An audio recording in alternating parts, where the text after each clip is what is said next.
Hello, my name is Rajan Arora and welcome to my course Essentials of SQL Server Performance for Every Developer.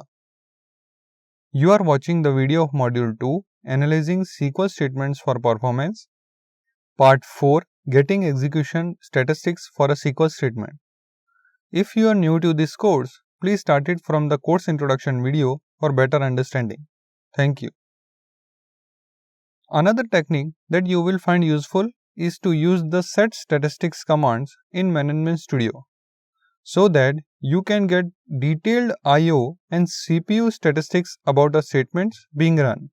To do this, we are just going to run two commands in our SQL editor window: set statistics I/O on and set statistics time on, and then I am going to go ahead and execute both of these commands.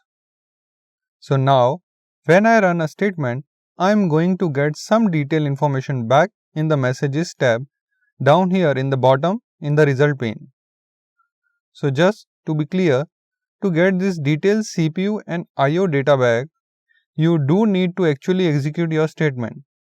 So unlike in the last segment where we looked at where getting an estimate execution plan didn't actually run the statement, this is actually going to run the statement again SQL Server. So you want to be careful with any DML statements like update or deletes, because those of course would actually be modified the data in your database. In this case, I am just running a select statement, so I can run that like a normal one. So I will go ahead and do that now. I will make sure that we get the entire statement here and I will execute this statement.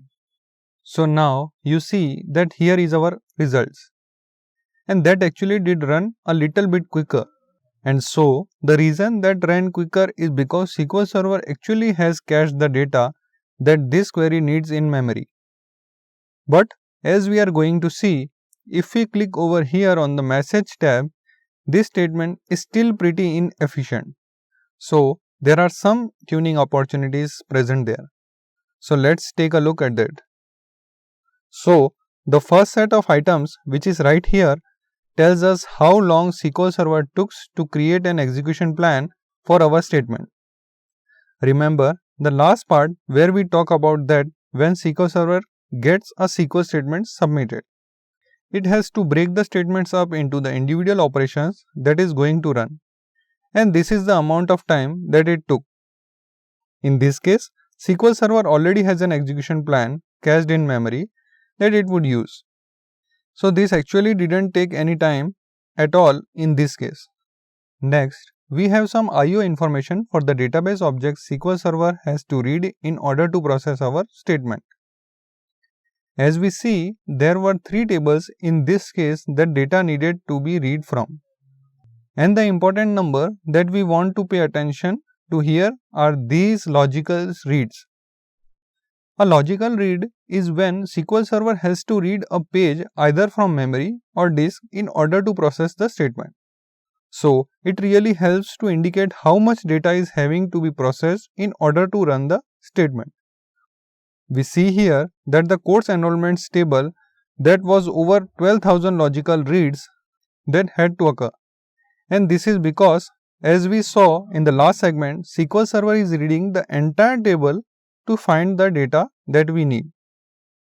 Each logical read is a page of SQL Server, and remember, a page is 8 KB in size.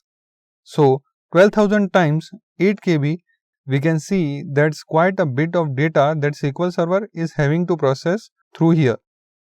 If we move down to the last section, it gives us the amount of CPU it took to actually execute the statement and how long that process took. Now, sometimes you will see in this section an amount of CPU that is larger than the elapsed time. And what's happening in those cases is that SQL Server has used some parallel execution for at least part of your statement. As such, since you are CPU on multiple cores, we can use more CPU time than what it actually took for the statement to run. Overall, these commands do gives us a good picture of the amount of resources up on the database server that are being used by this statement. Of course, what we are aiming for is that for each one of our statement, we want to minimize this number, and so that I myself do is I really focus on this number of logical reads.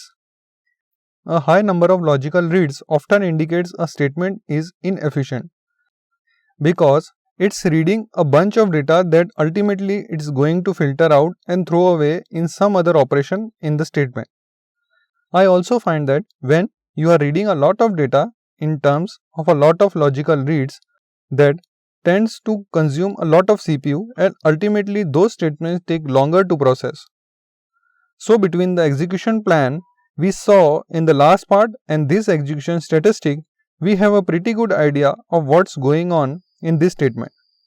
So in the next video, we are going to actually start working on this and tuning this statement to make it run more efficiently. If you like this video, please do share, like and subscribe to my channel for more such videos. Thank you and see you in the next video.